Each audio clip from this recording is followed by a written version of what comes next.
Hey, what's up, guys? So, there is a new radar detector that was announced today, and it is the Escort Max 360.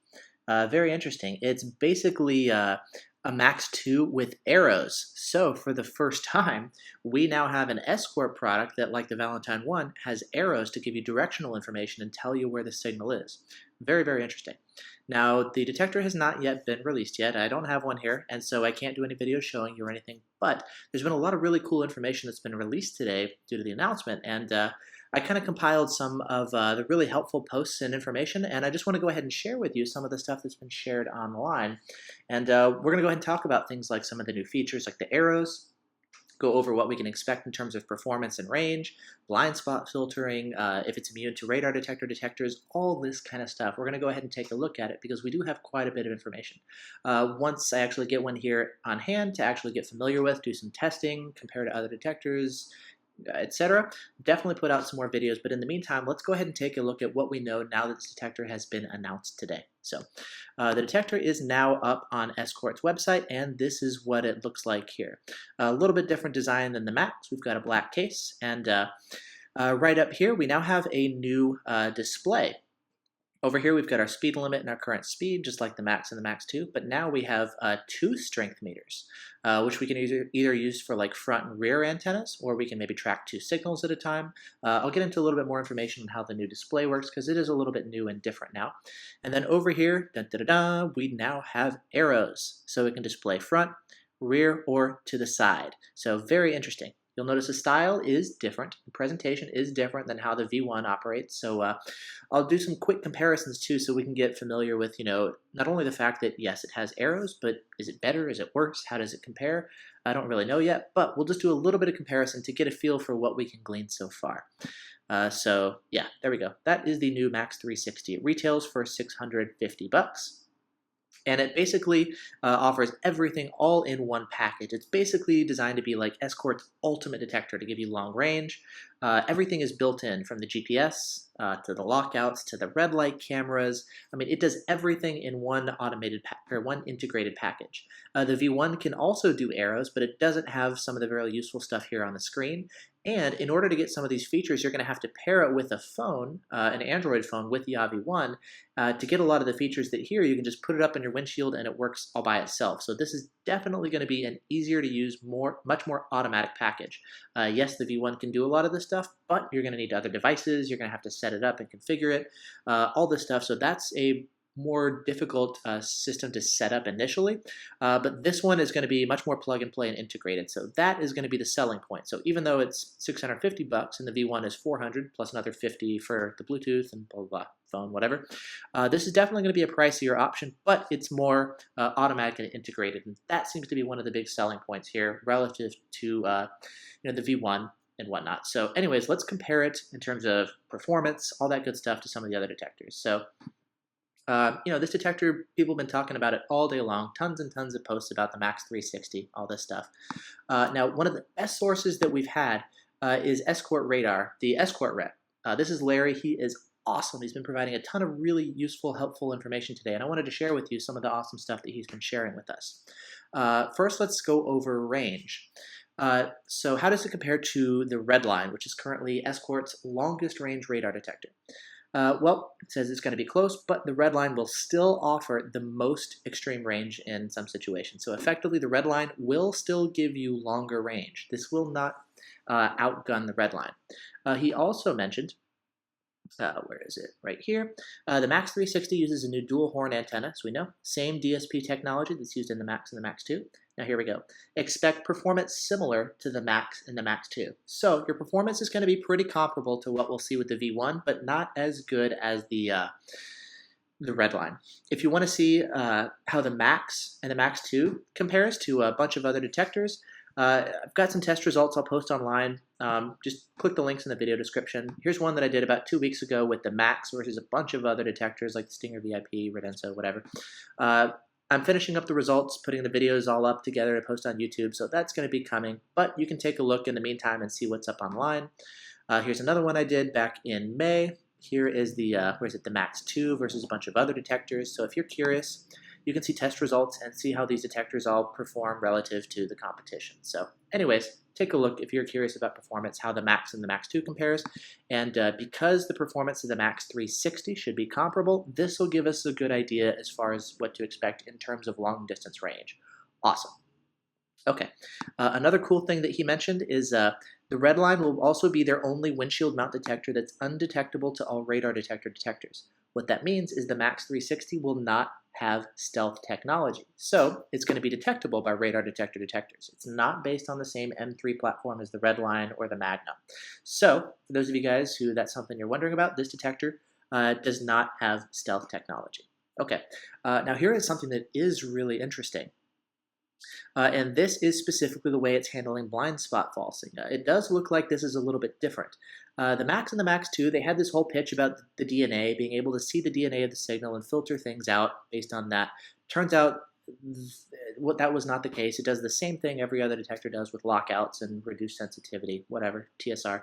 But anyways, this does look like it's doing something new that hasn't been done by other technologies. Now, the thing is, it says it's using Max's high-definition DSP technology, but it's doing something a little bit different. Here's what it is. Apparently, it does very well at rejecting vehicles' collision avoidance systems, according to Larry. This is something that they've been working on for the past couple years. Now, here's the interesting part. So there's another post from them, and it says their collision avoidance system rejection, blind spot filtering, works well in its testing. Now, the detector does not have a setting like TSR. This is really interesting. Why is that? Well, one of the main tools that detectors have had to filter out blind spot falses is to enable a filter like TSR, which introduces a delay. So let's say TSR is a half-second delay. It'll basically say any short duration signals, filter those out entirely. It wasn't designed initially to filter out blind spot falses. It was designed for traffic sensors along the highway to reject those, but turns out it's also really helpful for blind spot falses. Now the thing is, that filter comes at a cost. Namely, you're going to miss any brief alerts, such as quick trigger alerts, and if you enable it because of the delay, it'll miss any brief whiffs of radar that you'll pick up at a distance, and when that happens, you will see a reduction in range. Here's a test that I did with the Max 2 on K-band. Had our K-band gun here. We're driving towards it. With the detector in highway mode, the most sensitive option, with TSR off, the detector alerted here. When I enabled TSR, range dropped pretty significantly all the way down here. So this is the filtered mode with TSR. We'll get fewer false alerts, but we do see quite a bit of a reduction in range. I also ran the same test with auto mode, which basically reduces the sensitivity, filters out any weak signals, and same thing, we saw TSR off to TSR on. TSR, again, while it does help reduce false alerts, it will reduce range. Now, that's what's so interesting about this detector. Apparently, it doesn't even have a setting like TSR. It has a more sophisticated way of filtering out blind spot signals. I don't know how it works. I don't know what's going on yet, but this is something that I'm really interested in taking a look at, and I'll definitely be testing it out to see, okay, what does it do? Is it much more reactive? How well does it work? All that stuff. So just kind of thinking aloud here, but this is something that I'm really interested in learning more about. It does look like it's doing something new. I don't know what. We'll have to wait and see. I really hope it really is something new, unlike what the Max and the Max 2 were pitched to do with the DNA and all that kind of stuff. So anyways, another story, but I'm really hoping this detector is doing something new. We'll have to see. So, okay, cool. We've got that. So cool. Let's move on to this one. Okay, so that was range, stealth technology, and false filtering. Now let's get into one of the main events here with the Max 360, which are the arrows. That's like the big new new feature, right? It's got arrows. Okay, now the way the Max 360 is going to present the alerts, yes, it has arrows, but with this new screen here, it does present the alerts a little bit differently than what you'll see with the V1. So let's take a look at some of the ways that it can present information. Obviously, it can tell you if the signal's in the front, behind, or rear, but you've got some other stuff going on here. Let's take a look. Again, a big thank you to Larry. He's providing some information of the 7 different meter modes available on the Max 360. We've got simple one, a standard one. So here's the stuff with seeing the two antennas. Here's the way it works. So in this way, we're going to be tracking just one signal. This is the front antenna. This is the rear antenna.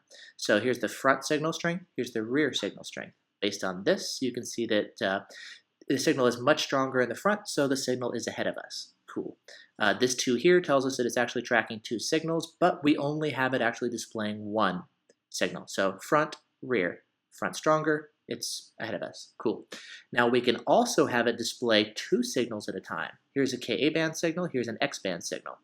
I don't know exactly how it handles front and rear. Maybe it's the colors or maybe whatever. I'm not exactly sure how this works yet, but you can see we can have it display 2 signals. Like here's one, here's a second one. Cool. Now we can also do the same thing while displaying the frequency information, which is very, very helpful. This gets a little bit smaller, but you can see for the main signal, which happens to be in this example a Ka signal, it tells us it's 34.7. Very useful information. And so they're again front and rear. And here's the same thing, tracking 2 signals, Ka band, X band. This is the frequency of whatever it deems to be the main threat, which in this case is the Ka signal. And so we've got 2 signals, Ka, X, frequency. Awesome. So these are some of the ways that it can display with 2 signals on screen. And if we want, we can also forego the frequency information and display up to 4 signals at a time. In this way, you can see we've got, here's the first signal, Ka band. Looks like it's a little bit stronger in the front than the rear. Front is blue, rear is red. Here's a K band signal, which looks like it's coming in from behind.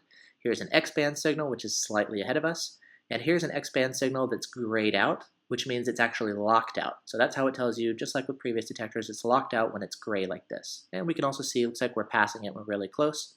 3 bars out of 4 for front and rear. So cool. As you can see, we've got some new ways of presenting information with the new rear antenna. Now, there's also the arrows.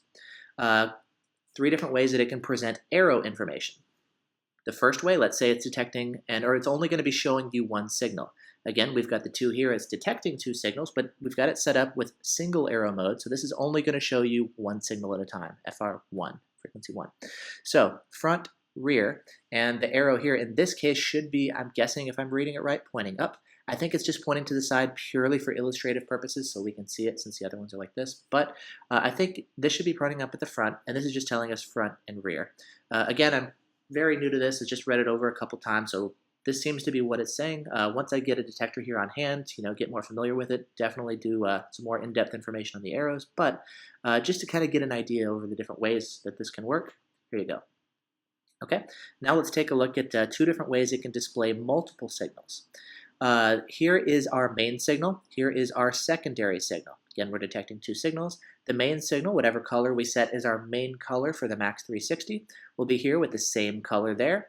And then it'll display the opposite color, a different color, for the second signal. Maybe green or red. You can read here how it selects the opposite color. But basically, it'll do not this color as the secondary color. So you'll see it's the same thing here. Our main signal is blue, right up there. It's ahead of us. The secondary signal, this X-band signal, in this example, is behind us. So that's how the arrows work there, little arrows. Now, here's another way to do it. In this example, we're going to be assigning colors to the individual bands, not just, our primary and secondary signals. So in this one, Ka band is always going to be red for our arrows, K band is always going to be blue, and X band is always going to be green, independent of what's going on with the screen. So we have different colors here. So in this case, for our arrows, the one ahead is in red, so this is going to be Ka band, as we can see here, primary signal. And then our rear signal, in this case X band, is green. So this is our rear signal, which is this one here. So in this case, front is Ka, and green is in the back, which is X band. So they're assigning colors to bands versus primary and secondary. So again, I hope that's not too confusing. I'll include a link to this so you can read over it too, but that's the general gist of it. You can see we do have different colors and different ways of presenting the information with the Max360. Now, let's take a quick look here at the V1 and how it compares, because I do like quite a bit the way they're doing it here. I'll have to see how well it works in practice, but let's just do a quick comparison of how V1 does it, because it is a little bit different. So the way Valentine does it, you've got, I know there's no dots here, it's not lit up or whatever, but whoops, sorry, I got it spinning and everything. That's kind of annoying for the video. Okay, so anyways, we've got our, you know, arrows here, and it's pretty much, you can track multiple signals here. It can light up, like this one, for example, we've got 3 signals, so A-band and K-band, so we've got signals ahead of us, and it'll just blink whatever is the strongest alert, the most likely alert. So if the main thread is ahead of you, it'll just blink that one. It also has a couple different red dots here, laser, Ka, K-band, and X-band. One of the complaints that's really common about the V1 is it can be really tough to read what the band is because they're all red dots. And with this little screen, yeah, it can be tough. There's a couple things that you can do to combat that. Some of them are factory options, some are not. Let's take a quick look. I'm a big fan of the Android app Yavi1, and basically pair it to an Android phone over Bluetooth, run the app, and you get a bunch of useful information. This is a whole bunch of signals. It's displaying it. You're not normally going to see this many signals, but you can see we've got a number of Ka-band signals just as a demo. We've got our frequency information here for every single signal. We've got our bands, Ka, K-band, and X-band. We've got frequency or signal strength for every single signal, and we also have direction for every single signal. So I love this personally. Not everybody wants or needs to see all this information, but I love being able to see exactly what's going on with every signal simultaneously. So super, super helpful. Another thing are the colors.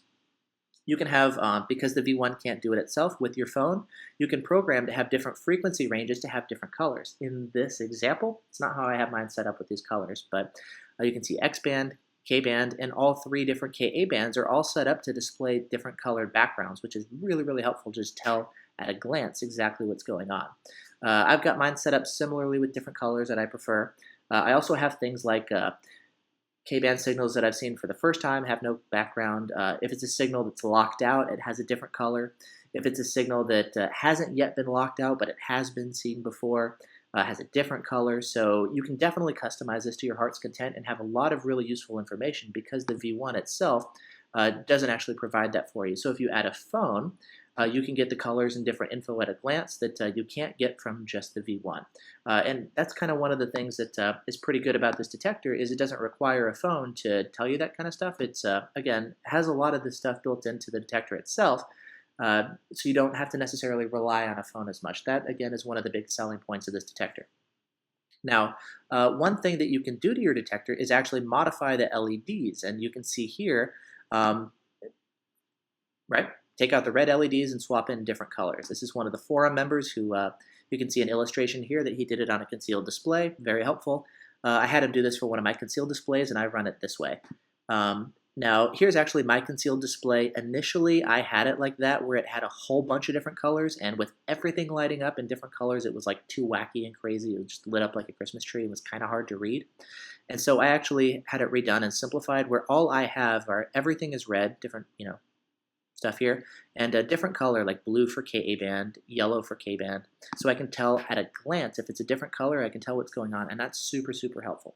That's not a factory option. That's something you either have to do yourself or have somebody else do for you. I had somebody else help me out with this, so big thank you to AZU5021. Again, awesome community, sweet stuff. I don't think he does it anymore, but whatever. Anyways, you can see with the V1, you're going to have to mod the unit, whether you do a concealed display like this or the Valentine itself, in order to get different colors. Versus with the Max360, you do have some more options on the detector. It has a newer display, a different way of presenting information. I don't necessarily know which one is better or worse yet. We'll have to get a feel for it. Different people have different preferences, whatever. But that's kind of some of the things that people may have had to do with the Valentine in order to get some of these features. Cool. So anyways, so you can see that's a look at the performance, the display, the arrows, filtering capabilities, that kind of stuff. And finally, regarding price, this detector again is available for pre-order for $650. I know they put out a coupon or something right now. You can get, if you have a Max or a Max 2, for example, they can give you $120 to trade it in. Not a good deal because that was like a $600 detector. You can sell it for hundreds of dollars more on eBay if you're looking to upgrade. The trade-in program, yes, you can trade in older detectors. They don't give you too much money. It's designed for older detectors that aren't worth as much. But if you're looking to upgrade, you can do that as well. So anyways, that's a bunch of information. I'll put links to all this really helpful stuff in the video description, as well as when the detector is finally available for sale. I'll put some links, for that stuff too, so you can take a look. But anyways, that is a quick look at some of the information that's now available online about the Max360. Big thank you to Larry. Shout out to you. Awesome stuff. Thanks so much for providing helpful information. Thanks to everybody in the community who's been, helping get all this stuff figured out. Once this detector is released, at some point I'll do some testing, some videos, comparisons, and a more in-depth look over at how well this stuff works, how the lockouts work, performance, display, arrows, all that stuff. We'll definitely get some more detailed information, so subscribe if you haven't already. And more cool stuff to come. But this is basically a look at some of the really helpful stuff that's been presented online. Now this detector has been officially announced. So if you guys have any questions, please feel free to leave in the comment area, or maybe better yet, hop into the forums, join the discussion, and tons of people can help out, answer questions, and just hop into the discussion. Awesome place to be here. So anyways, thanks for watching, and I will see you guys next time. Bye-bye.